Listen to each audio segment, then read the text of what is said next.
Actually we need youths in politics. ಬೇಕು ನಮ್ಗೆ youths politics. ಯುವಕರು ಎಲ್ಲ ಒಂದ್ ಕಡೆ ಕೂತ್ಕೊಂಡು ಕಾಮೆಂಟ್ ಮಾಡಿದ್ರೆ ಆಗಲ್ಲ, ಫೀಲ್ಡಿಗೆ ಇಳಿದ್ರೇನೆ ಆಗಲ್ಲ. ಹೊಸವ್ರು ಬಂದ್ರೆ ಸ್ವಲ್ಪ ಒಳ್ಳೇದಾಗೋದು, ಯಾಕಂದ್ರೆ ಗೊತ್ತಿರುತ್ತೆ ನಾವೇನೇ ಮಾಡಿದಿರಿ ಎಲ್ಲ ಅವರು ಅದೇ ಎಕ್ಸ್ಪೀರಿಯನ್ಸ್ ಮಾಡಿರ್ತಾರೆ. ಆನ್ಲೈನ್ ಸಪೋರ್ಟ್ ಕೊಟ್ಟಿದ್ರೆ ಎಲ್ಲ ಜಾಸ್ತಿ ಇರುತ್ತೆ. ಹೊರಗಡೆ ಬಂದಾಗ ಇಂಡಿಯಾದಲ್ಲಿ ಆಯ್ತು ಆಕ್ಚುಲಿ ಯಾರು ಸಪೋರ್ಟಿಗೆ ಬರಲ್ಲ.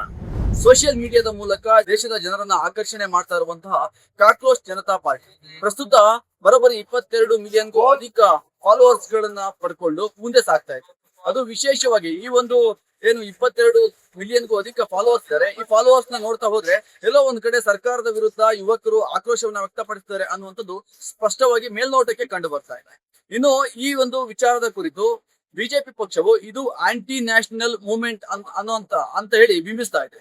ಇನ್ನು ಈ ಒಂದು ವಿಚಾರವಾಗಿ ಅನೇಕ ನಟ ನಟಿಯರುಗಳು ಕೂಡ ಹಾಗೂ ಯುವ ರಾಜಕಾರಣಿಗಳು ಕೂಡ ಸಹಮತವನ್ನ ಮತ್ತು ಬೆಂಬಲವನ್ನ ವ್ಯಕ್ತಪಡಿಸ್ತಾ ಹೋಗ್ತಾ ಇದ್ದಾರೆ. ಆದ್ರೆ ಈ ವಿಚಾರದ ಕುರಿತು ದೇಶವಾಸಿಗಳಲ್ಲಿ ಯಾವ ರೀತಿಯಾದಂತಹ ಅಭಿಪ್ರಾಯ ಇದೆ ಅನ್ನುವಂಥದ್ದನ್ನ ಇಲ್ಲೊಂದಿಷ್ಟು ಜನ ಯುವಕರು ಹಾಗೂ ಒಂದಿಷ್ಟು ಜನ ಸಾರ್ವಜನಿಕರಿದ್ದಾರೆ, ಅವರನ್ನ ಮಾತಾಡ್ತಾ ಹೋಗೋಣ ಬನ್ನಿ. ಯೂತ್ಸ್ಗೆ ಒಂದು ಹೊಸ ಪಾರ್ಟಿ ಬೇಕು ಅನ್ಸುತ್ತಾ? ಈ ಬಗ್ಗೆ ನಿಮ್ಮ ಒಪಿನಿಯನ್ ಏನಿದೆ ಸರ್? ಡೆಫಿನೆಟ್ಲಿ ಬೇಕು, ಯಾಕಂದರೆ ಈ ಗೌರ್ಮೆಂಟಲ್ಲಿ ಇರೋರು, ಇಂಡಿಯಾದಲ್ಲಿ ಗೌರ್ಮೆಂಟಲ್ಲಿ ಇರೋರು ತುಂಬ ಹಳೆಯವರು ಇದ್ದಾರೆ.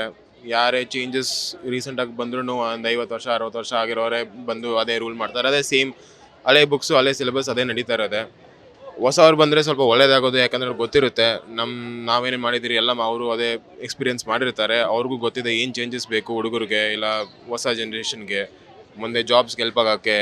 ಆ ಥರ ಏನಾದ್ರು ಇದ್ದರೆ ಹೆಲ್ಪ್ ಆಗುತ್ತೆ. ಇವಾಗ ಫಾರ್ ಎಕ್ಸಾಂಪಲ್ ನೇಪಾಳದಲ್ಲೂ ಹೊಸ PM ಬಂದಿದ್ದಾರೆ, ಯಂಗ್ PM, ಇಂಜಿನಿಯರ್ ಇದ್ದಾರೆ, DJ ರ್ಯಾಪರ್ ಇದ್ದಾರೆ.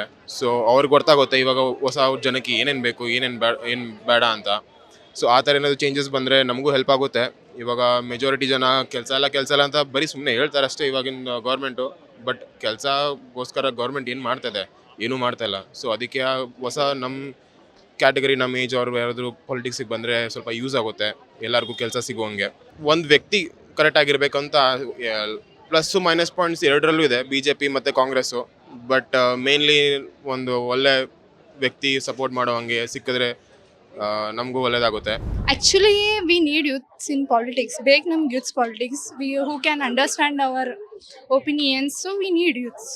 ಇದು ಸರ್ಕಾರದ ವಿರುದ್ಧನೇ, ಯಾಕಂದ್ರೆ ನಿರುದ್ಯೋಗ ಸಮಸ್ಯೆ, paper leak, it is not small deals, right?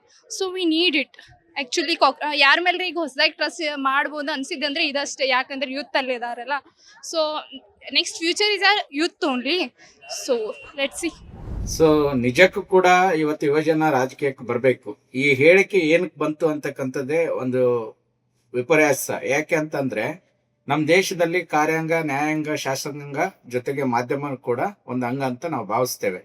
ಇವತ್ತು ಎಲ್ಲರ ಕೈಯಲ್ಲಿ ಸಾಮಾಜಿಕ ಜಾಲತಾಣದಲ್ಲಿ ಎಲ್ಲೋ ಒಂದ್ ಕಡೆ ಯಾರೋ ಕೂತ್ಕೊಂಡು ಒಂದು ಐಡಿಯಾ ಬರುತ್ತೆ, ಕಾಮೆಂಟ್ ಹಾಕ್ತಾರೆ. ಅದ್ರ ಪೂರ್ವಪರ್ವನ್ನ ನಾವು ವಿಚಾರ ಮಾಡ್ಬೇಕು. ಯುವಕರು ಎಲ್ಲ ಒಂದ್ ಕಡೆ ಕೂತ್ಕೊಂಡು ಕಾಮೆಂಟ್ ಮಾಡಿದ್ರೆ ಆಗಲ್ಲ, ಫೀಲ್ಡಿಗೆ ಇಳಿದ್ರೇನೆ ಆಗದು. ಅವತ್ತಿನ ಹಿರಿಯರೆಲ್ಲ ಫೀಲ್ಡಿಗೆ ಇಳಿದೆ ಈ ದೇಶಕ್ಕಾಗಿ ಮತ್ತೆ ಈ ಬದಲಾವಣೆಗಾಗಿ ಹೋರಾಟ ಮಾಡಿದ್ರು.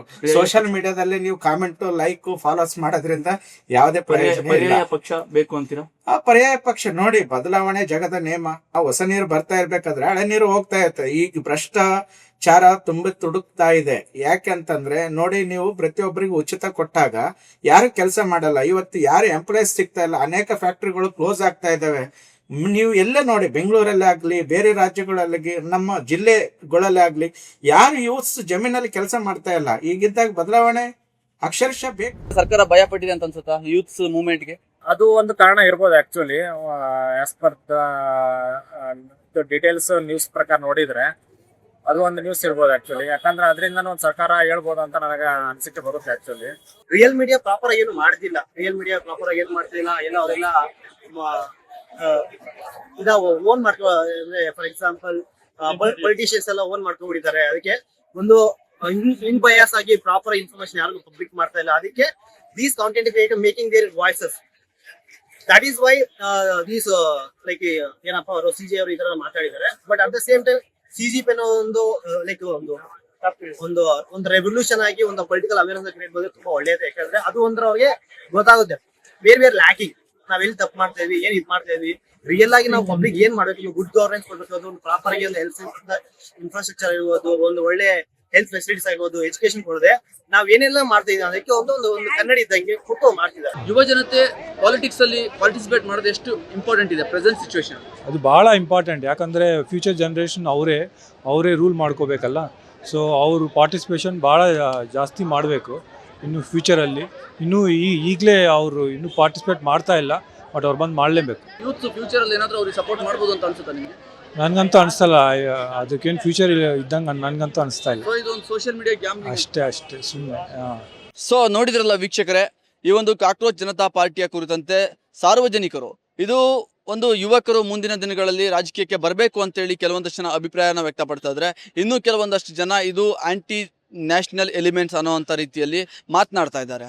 ಇದು ಮುಂದಿನ ದಿನಗಳಲ್ಲಿ ಯಾವ ರೀತಿಯಾದಂತಹ ತಿರುವನ್ನು ಪಡೆದುಕೊಳ್ಳುತ್ತೆ ಅಂತೇಳಿ ಮುಂದಿನ ದಿನಗಳಲ್ಲಿ ಕಾದು ನೋಡಬೇಕಾಗಿದೆ. ಕ್ಯಾಮ್ರಾ ಪರ್ಸನ್ ಸಂತೋಷ್ HD ಜೊತೆ ದಿನೇಶ್ ದೊಡ್ಡಮನೆ, ಪ್ರಜಾವಾಣಿ, ಬೆಂಗಳೂರು.